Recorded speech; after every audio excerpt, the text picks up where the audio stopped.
নিয়ে বসে যান। এরপর আপনাদের এই আলোকিত মহানবীর মঞ্চে স্বর্গীয় চিরকুমার চরিত্র বাড়ির পক্ষ থেকে আমরা মঞ্চস্থ করব আমাদের দ্বিতীয় চরিত্র নাট্যমালা। সেই পালাটি হল রামায়ণ অবলম্বনী এক মহান ধর্মমূলক পৌরাণিক পালা। পালাটির নাম রাখা হয়েছে মা সীতার বলির পিণ্ডদান, দশরথ রাজার স্বর্গে গমন। পালার নাম মা সীতার বলির পিণ্ডদান, দশরথ রাজার স্বর্গে গমন।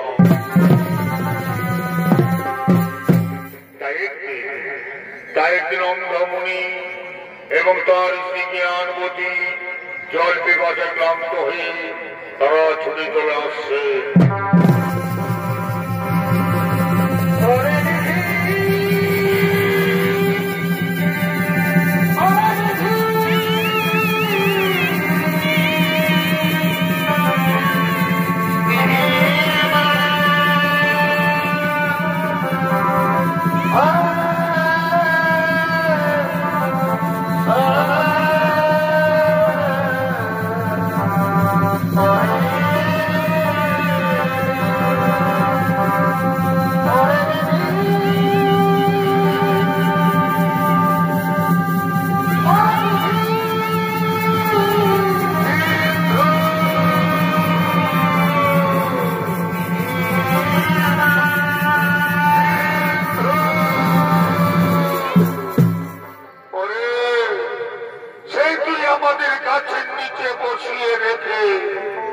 আমাদের জন্য তুই জলান্তে চলে গেলি, কিন্তু এখন তুই আমাদের কাছে ফিরে এলি না।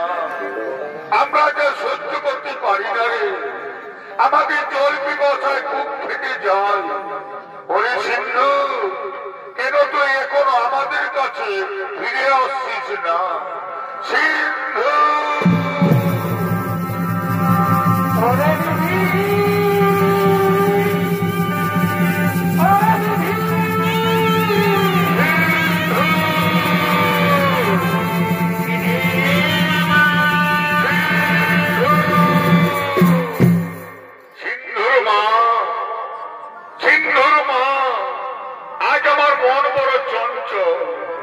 আমার মন বলছে হয়তো আমাদের সিন্ধুর কোন বিপদ হয়েছে।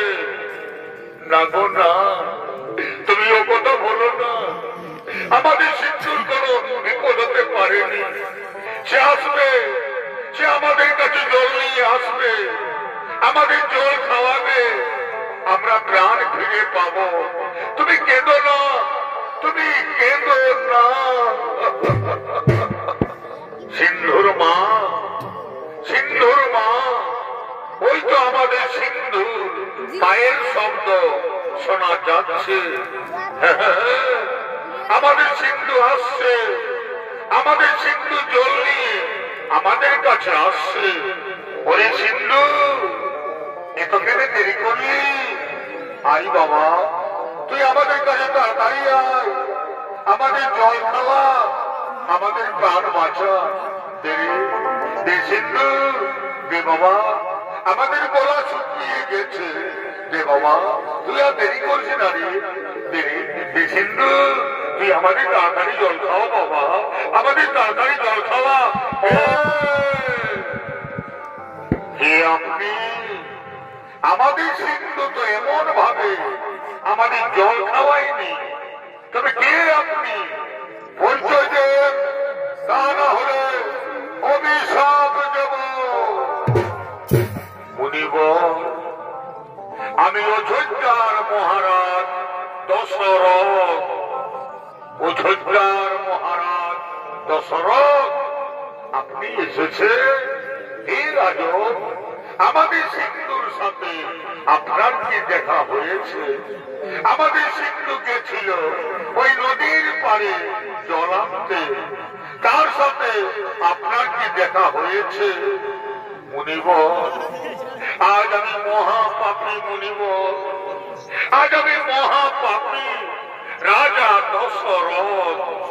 কেন রাজা, কি পাপ করছো তুমি? আমাদের কাছে বলো, কি পাপ করেছো তুমি? মুনিবর, আপনাদের সিন্ধু ওই নদীতে জল তুলতেছিল, আমি মৃগীর অপেক্ষা করে বসেছিলাম। আমি মনে মনে ভাবলাম হয়তো কোন হরিণী জল পান করছে। আমি আর কাল বিলম্ব না করে আমি আমার শব্দবেদী মান নিক্ষেপ করি, আর সেই মানে আপনাদের সিন্ধুকে আমি হত্যা করেছি। মুনিবর, আমি হত্যা করেছি।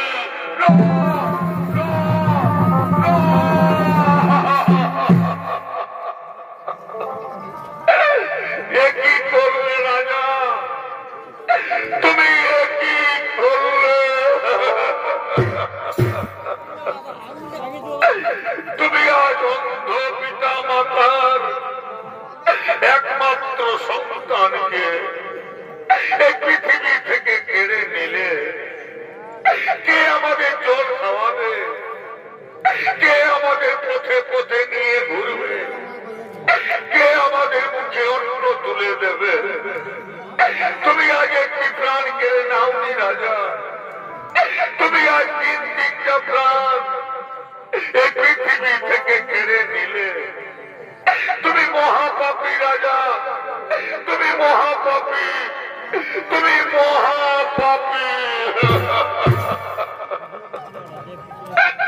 হে রাজন, আজ আমরা যেমন আমাদের পুত্র শোকে হাহাকার করতে করতে আমরা প্রাণ ত্যাগ করব, ঠিক একদিন তুমিও তোমার পুত্র শোকে হাহাকার করতে করতে প্রাণ হারাবে রাজা।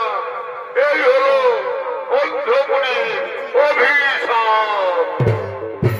হে মুনিবর, আপনার অভিশাপকে আশীর্বাদ মনে করে আমি মাথা পেতে নিলাম।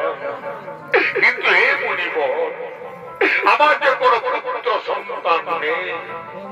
আমি যে পুত্র, আমি যে আটকুড়া রাজা মুনিবর, আমি যে আটকুড়া রাজা দশরথ। কি বললে? তোমার পুত্র সন্তান নেই? না, তা হতে পারে না। অন্ধমুনির অভিশাপ কোনদিন মিঠা যাবে না। অচিরে তোমার গৃহে 4টি সন্তান হবে, আর সেই সন্তানের সাথে তুমি একদিন প্রাণ হারাবে রাজা। এই হলো অন্ধমুনির অভিশাপ। হে রাজন, তুমি একবার আমাদের সিন্ধুর কাছে নিয়ে চলো। তুমি একবার আমাদের সিন্ধুর কাছে নিয়ে চলো।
অভিশাপে দশরথ রাজার গৃহে 4টি সন্তান হল, যাদের নাম রাম, লক্ষ্মণ, বড় শত্রুঘ্ন। তারা ধীরে ধীরে সর্ববিদ্যায় পারদর্শী হলেন। রামচন্দ্র তারকা রাক্ষসীকে বধ করলেন, অহিলা উদ্ধার করলেন, অর্জন ভঙ্গ করে মা সীতাকে বিবাহ করে রামচন্দ্র অযোধ্যা রাজ দরবারে ফিরে এলেন। এদিকে অযোধ্যা রাজ দরবারে মহারাজ দশরথ এবং তার মন্ত্রী সেনাপতিগণ আগমন করছে।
দুনিয়ায় আমি আমার জ্যেষ্ঠ পুত্র রামচন্দ্রকে অযোধ্যা রাজা করে আমি বানবস্ত সন্ন্যাস গ্রহণ করতে চাই।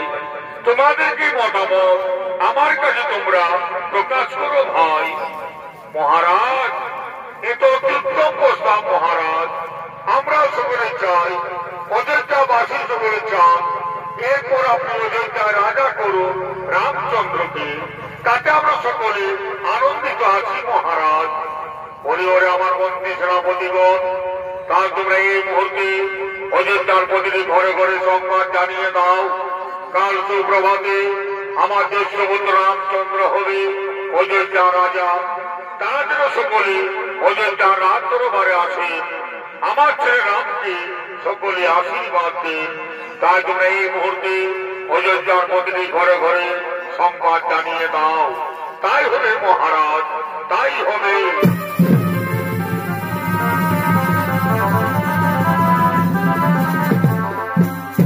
এদিকে অযোধ্যার প্রতিটি ঘরে ঘরে সংবাদ জানাতে বাক্যকার আগমন করছে।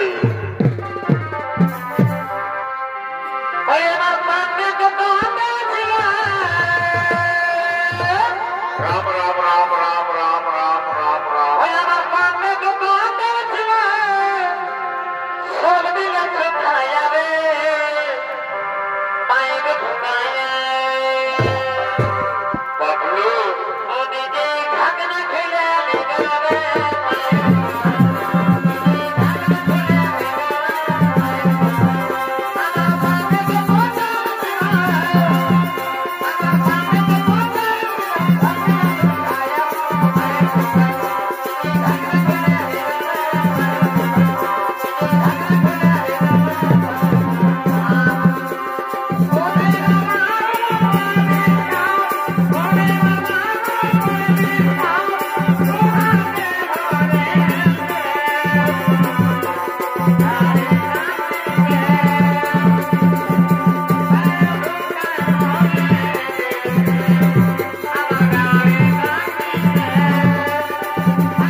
তোরা বিড়ি ছাগিলাকে বলছিল, তোমরা দেখছো মারধর গুজুর গুজুর গুজুর গুজুর আর ফুজুর ফুজুর করছি, আর কেউ কেউ মনে মনে ভাবছি মাঝে ঘর দিকে যাবো নাকি।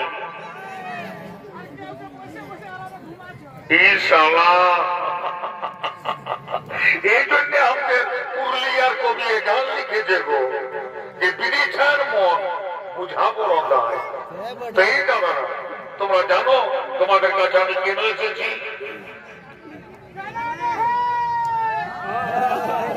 তোমরা কচু জানো, তোমরা হয়তো মনে মনে ভাবছো যে তোমাদের গ্রামে কাল ফুটবল খেলা হবে। তো কোনটা বল যেটা বলবে, কোনটা বল যেটা বলবে?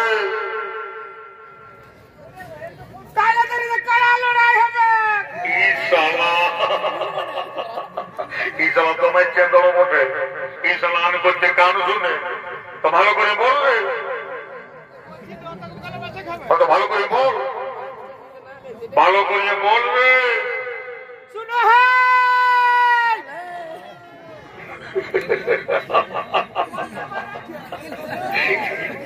ঈশালা মদ গাঁজা খাইছে রে, কত ভালো করে বল। মন নাই করছে তো মার খাবে। এই উদের একেবারে কুটুর দূরে দৌড়িচ্ছে ভাব, তো ভালো করে বলবে। আমার মনে হচ্ছে মদ গাঁজা মিলছে খায় টিংটাং হয়ে সব ভুলিয়ে যাচ্ছে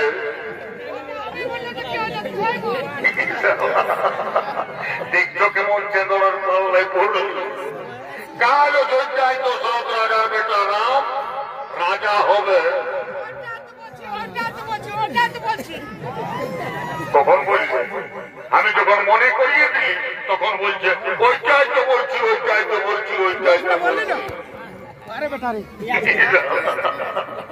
তো ভালো করে বলবে सुनो है বল ये दिल से राम হ্যাঁ अरे 60 राम হ্যাঁ अरे बाजार অযোধ্যায় দশরথ রাজার বেটা রাম কালী রাজা হবে এই জন্য মহারাজ তোমাদিকে সবাইকে নিমন্ত্রণ করতে পাঠাইছে দেখো মা মসি কাকি জেঠিরা তোমরা কে বলছিল তোমরা কালকেও ঘরে থাকো না বাছারা তোমরা সবাই যাবে অযোধ্যা রাজ দরবারে अरे जबर के सुने को बोलছি বল और पुरुलिया बाजार जा भूलिए থাকো না সবাই যাবে সবাই যাবে অযোধ্যা রাজ দরবারে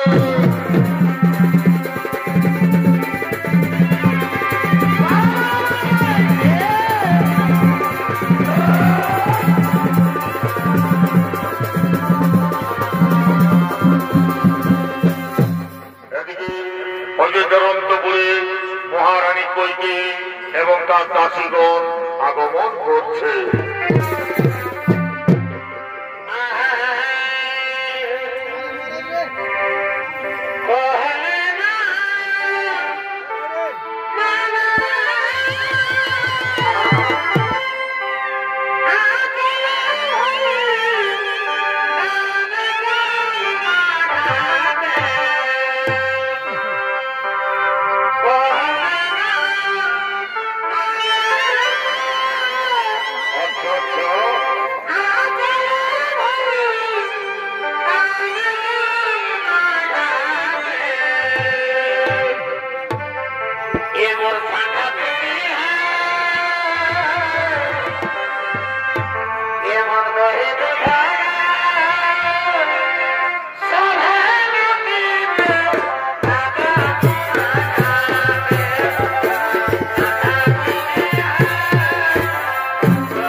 মহারানী, কাল অযোধ্যা রাজা হবে রামচন্দ্র, এই সংবাদ আমি তোমার কাছে এনেছি। ওরে মন্থরা, এটি অতি আনন্দের সংবাদ তুই আজ আমার কাছে এনেছি। অযোধ্যা রাজা হবে রামচন্দ্র, এর থেকে আর আমার কাছে কি আনন্দের সংবাদ হতে পারে রে মন্থরা? এই যে আমার বড় রত্নহার, তোকে আমি পুরস্কারে পুরস্কৃত করলাম। ছিছি মহারানী, রাম রাজা হবে আর তোমার এত আনন্দ কিসের? না রে মন্থরা, তুই ও কথা আমাকে বলিস না। রাম আমার জ্যেষ্ঠ পুত্র, সে আমাকে সর্বক্ষণ মামা বলে ডাকে, তাই রাম রাজা হলে আমার কোনো দুঃখ নেই রে মন্থরা। মহারানী, তুমি ভেবে দেখো, রাম রাজা হলে ভরত হবে রামের দাস, আর তুমি হবে কৌশল্যা দাসী। তার থেকে তোমার মৃত্যু অনেক ভালো রানী, তুমি মরে যাও, তুমি মরে যাও। নারে মন্থরা, তুই ও কথা আমাকে বলিস না। রামকে আমি ভরতের থেকেও অনেক ভালোবাসি, সে আমাকে সর্বক্ষণ মামা বলে ডাকে, তাই রাম রাজা হলে আমার কোনো দুঃখ নেই রে মন্থরা। মহারানী, তুমি ভেবে দেখো, আর তুমি যদি আমার কথায় চলো, তবে আমি তোমার ছেলে ভরতকে অযোধ্যা রাজা করে দেব। কেমন করে, কেমন করবে রে দাসী আমার ছেলে ভরত অযোধ্যা রাজা? বল তুই, কেমন করে হবে আমার ছেলে ভরত অযোধ্যা রাজা? মহারানী, পূর্বে দেবতা দানবদের যুদ্ধে মহারাজ কত বিক্ষত এসেছিলেন, তখন মহারাজকে তুমি সেবা যত্ন করে ভালো করেছিলে। তখন মহারাজ তোমাকে দুটি বর দিতে চেয়েছিল। আজ তুমি মহারাজের কাছে সেই দুটি বর চেয়ে নাও। এক করে করো তোমার ছেলে ভরত অযোধ্যা রাজা, আর এক করে করো রামকে 14 বছর বনবাসী। এরে মন্থরা, আজ আমি তাই করব। আজ আমি মহারাজের কাছে দুটি বর চাইব। এক করে করব আমার ছেলে ভরত অযোধ্যা রাজা, আর এক করে করব রামকে 14 বছর বনবাসী। মহারানী, তুমি তোমার অলংকার খুলে ফেলো, তুমি মাটিতে পড়ে থাকো, তবেই তুমি মহারাজের কাছে ওই দুটি বর পাবে। ওই তো মহারাজ তোমার কাছেই আসছে। এখন আমি আসি রানী, এখন আমি আসি। মহারানী, মহারানী, মহারানী। একই রানী, কেন আনন্দের দিনে মাটিতে পড়ে আছো? কেন তোমার সর্বাঙ্গ অলঙ্কার নেই? কেন তোমার দু চোখে শ্রাবণের ধারা বইছে? তোমার কি কোনো অসুখ করেছে, নাকি তোমাকে কেউ কোনো করেছ অপমান? না রাজা, না, আমার করিনি কোনো অসুখ, আমাকে কেউ কোনো করিনি অপমান। আজ আমি নিজের জ্বালায় মরতে চাই রাজা। এই কইকেই আর অযোধ্যায় বেঁচে থাকবে না রাজা। তুমি কইকেইকে মরতে দাও, তুমি কইকেইকে মরতে দাও। না রানী, না, আমি তোমাকে মরতে দেব না। তুমি আমার নয়নের মণি, তুমি আমার অন্তরের আলো, তুমি আমার সর্বশ্রেষ্ঠ রানী। আমি তোমাকে সমস্ত রানীর থেকে ভালোবাসি রানী। তাই বলো, আজ আনন্দের দিনে তুমি আমার কাছে কি চাও? তুমি আমার কাছে যা চাইবে আমি তোমাকে তাই দেব হাসি মুখে।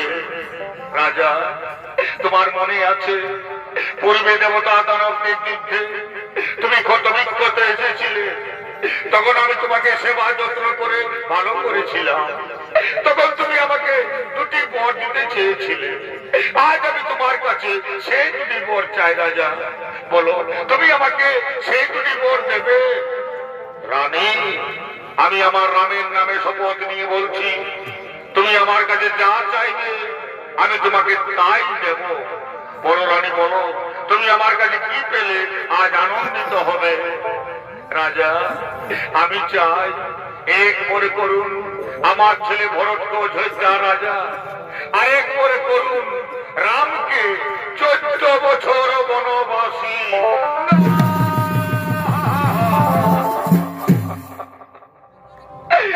না রানী না, তুমি এই বর আমার কাছে চেও না, তুমি অন্য বর আমার কাছে চাও, তুমি অন্য বর আমার কাছে যা চাইবে আমি তোমাকে তাই দেব, কিন্তু তুমি আমার কাছে এই বর চেও না।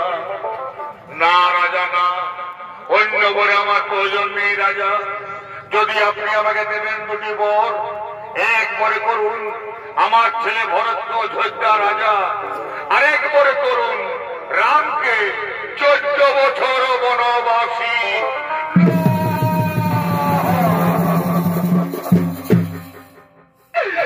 কোথায় পুত্র তুমি? মস্তকে এসে পড়ো আমার, চূর্ণ বিচূর্ণ করে দাও দেহ আমার। এই কথা শোনার পূর্বে আমার মৃত্যু হলো না কেন? আমার মৃত্যু হলো না কেন?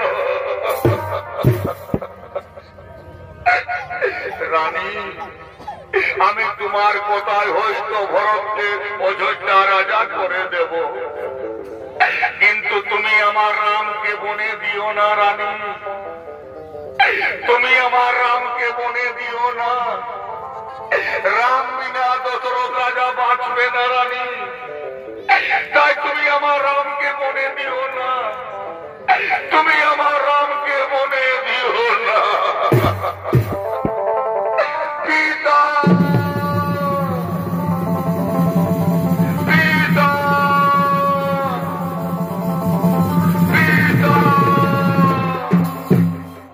পিতা, কেন সিংহাসন ছেড়ে মাটিতে পড়ে আছেন? কি হয়েছে আপনার? কেন আপনি আমার সাথে কথা বলছেন না? মা, মা গো, তুমি তো সকলেই জানো মা, কি হয়েছে আমার পিতা? কেন উনি আমার সাথে কথা বলছেন না? ওরে রাম, তোর পিতা আজ আমার কাছে অঙ্গীকারাবদ্ধ, আজ আমি ওনার কাছে দুটি বর চেয়েছি, এক বরে করতে হবে আমার ছেলে ভরতকে অযোধ্যা রাজা, আর এক বরে হবে তুমি 14 বছর বনবাসী। মা, এই কথা মা, এই জন্য আমার পিতা পড়ে আছেন মাটিতে। না পিতা না, উঠুন আপনি, সিংহাসন গ্রহণ করুন, ভরতকে কোন অযোধ্যা রাজা, রাম হবে 14 বছর বনবাসী। হে পিতা, আজ আমার কি পরম সৌভাগ্য যে আমি আমার পিতা মাতার ঋণ শোধ করতে আমি চলে যাব 14 বছর বনবাসে। বিদায় পিতা, বিদায় মাতা, বিদায় অযোধ্যাবাসী। রাম, তুই আমাকে ছেড়ে যাস রে রাম, তুই আমাকে ছেড়ে যাস। বিদায় পিতা, বিদায় মাতা, বিদায় অযোধ্যাবাসী। রাম রাম। এদিকে রাম লক্ষ্মণ সীতা চলে গেলেন বনবাসে। সেই সংবাদ পেয়ে অযোধ্যায় মহারাজ দশরথের মৃত্যু হল। এদিকে রাম লক্ষ্মণ সীতা চিত্তকূট পর্বতে আগমন করছে।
এদিকে ভরত শত্রুঘ্ন চিত্রকূট পর্বতে আগমন করছে।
সেই দিন আর এই ভরতকে পৃথিবীর কেউ দেখা পাবে না দাদা। সেদিন এই ভরত মরবে, তাকে কেউ রক্ষা করতে পারবে না, কেউ না, কেউ না। ওরে ভাই ভরত, আমি তোকে কথা দিলাম যেদিন 14 বছর পূর্ণ হবে সেই দিন আমি অবশ্যই ফিরব অযোধ্যায়। এবার তুই ফিরে যা ভাই। বিদায় দাদা, বিদায় দাদা।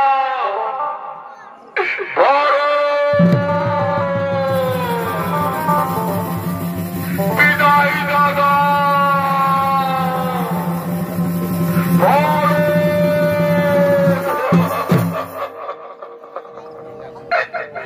ওরে ভাই লক্ষণ, ভরত চলে গেল রে ভাই। তার কাছে আমরা জানতে পারলাম আমাদের পিতা চলে গেছেন স্বর্গবাসে। তাই তো পুত্রের কর্তব্য হলো পিতাকে পিতৃ দান করা।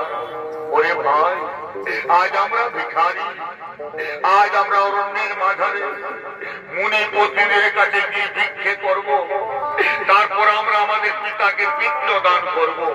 সীতা, তুমি এই ফাল্গুন নদী তীরে বসে অপেক্ষা করো, এখনই আমরা ভিক্ষে করে তোমার কাছে ফিরে আসবো। হে প্রভু, আপনি চলে যান ভিক্ষার্থে, আমি আপনার অপেক্ষায় বসে থাকবো প্রভু।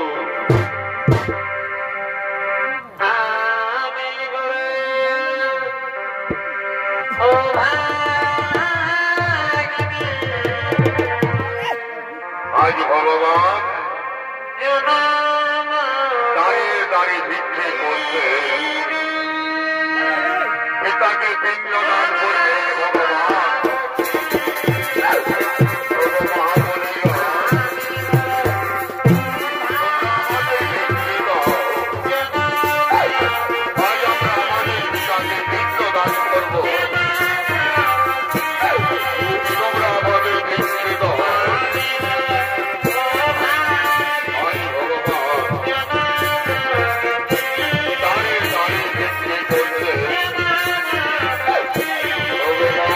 Oh,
এসেছে ফাল্গুন নদীর মা সীতার কাছে।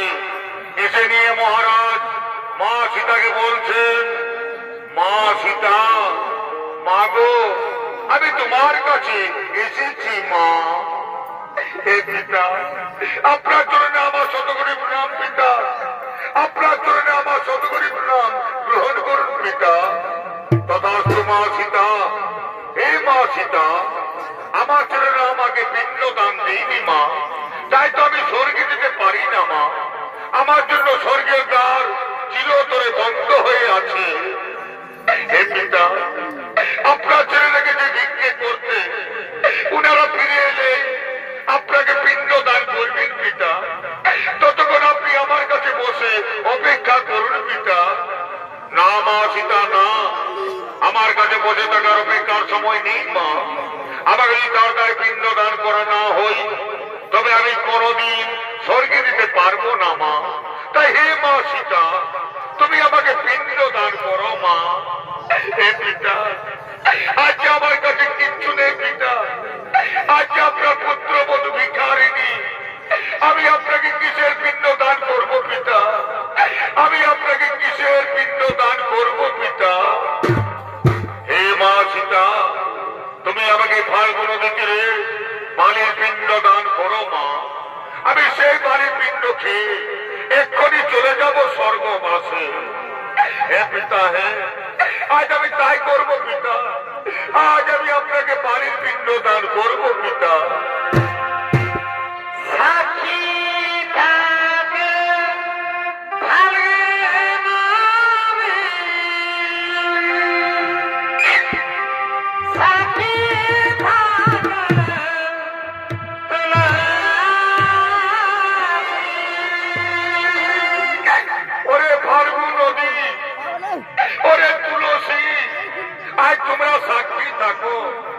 তোমাদের সাক্ষী রেখে আজ আমি আমার শ্বশুরকে পানির পিণ্ড দান করছি। আমার প্রভু এলে তোমরা তাকে বলে দিও যে আমি আমার শ্বশুরকে পানির পিণ্ড দান করেছি।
তুমি আমাকে পানির পিণ্ড দান করলে মা, ওই তো স্বর্গের দ্বার খুলে গেল। হে মা, ওই তো স্বর্গের দ্বার খুলে গেল। এবার আমি চলে যাবো স্বর্গবাসে, এবার আমি চলে যাবো স্বর্গবাসে। এবার তুমি আমাকে বিদায় দাও মা, এবার তুমি আমাকে বিদায় দাও। না পিতা, না,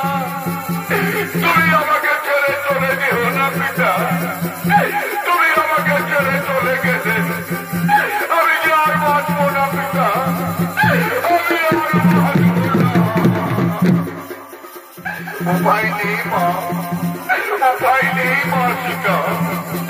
আজ আমি তোমার কাছে থাকতে পারবো না মা, আজ আমি তোমার কাছে থাকতে পারবো না।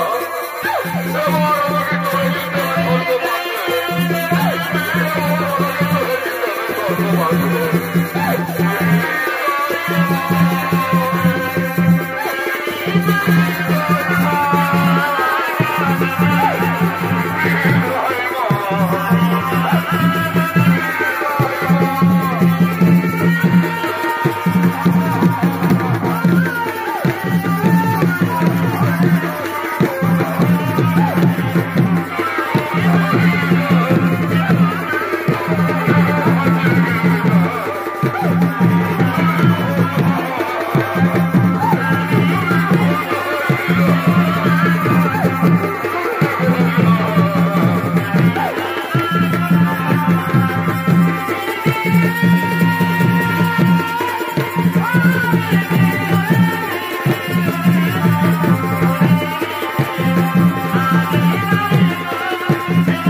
মিথ্যাবাদী সাজালে। ওরে শিমল বৃক্ষ আজ আমি তোমাকে অভিশাপ দেব, তোর ফুলের সুগন্ধ থাকবে না, তোর ফুলে দেবতাদের পূজায় কোনদিন লাগবে না, এই আমার অভিশাপ তোমাকে। বলো সীতা, আর কে সাক্ষী আছে তোমার কাছে? আছে প্রভু, আমার কাছে মা তুলসী সাক্ষী আছে। মা গো, তুমি তো দেখেছো মা, তোমার সামনে তোমাকে সাক্ষী রেখে আমি আমার শ্বশুরকে বালির পিণ্ড দান করেছি। তুমি এই কথা আমার প্রভুকে বলে দাও, তুমি আমার মা রক্ষা করো, তুমি আমার মা রক্ষা করো। না সীতা না, আমি মহারাজ দশরথকে এইখানে আসতে দেখিনি।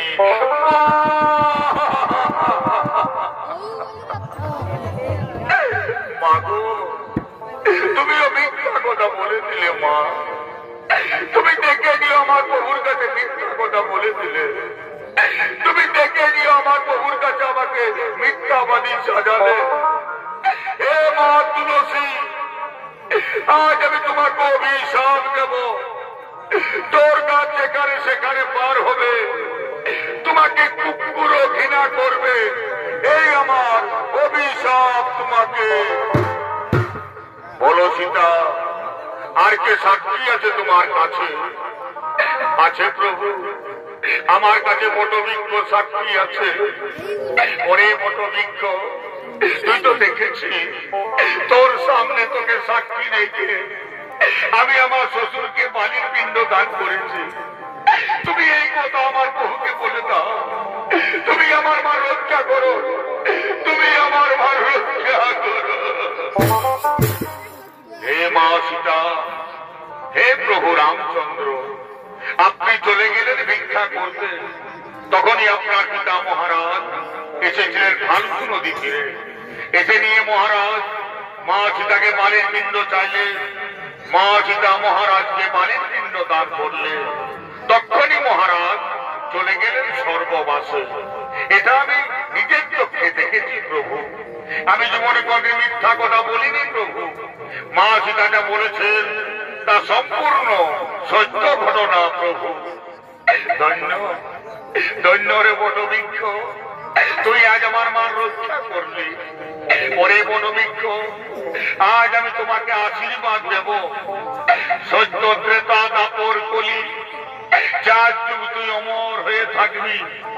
তোর পাতা তোর গাছ থেকে কোনদিন ঝরে শেষ হবে না, তোর ছায়া থাকবে শান্তি শীতল স্নিগ্ধ, তোর ছায়া নিচে যজন বসবে সে চির শান্তিতে থাকবে, তুই চিরদিন অক্ষয় বট হয়ে থাকবি। এই আমি তোমাকে আশীর্বাদ দান করলাম প্রভু। এবার তো আমি মিথ্যে বলিনি প্রভু, এবার আমি মিথ্যে বলিনি। উঠো সীতা, উঠো তুমি, আমি প্রমাণ পেলাম সত্য তুমি আমার পিতাকে বালির পিণ্ড দান করেছ, তাই নারী হয়ে জগতের বুকে পিণ্ড দান রেখে যুগে যুগে মানবের মুখে অমর হয়ে থাকবে, এই আমি তোমাকে আশীর্বাদ দান করলাম। শুনো সীতা, শুনো ভাই লক্ষণ, এইবার আমরা চিত্তপুর পর্বত ছেড়ে চলে যাব পঞ্চবটী বনে। আজ দুহাত তুলে বল রে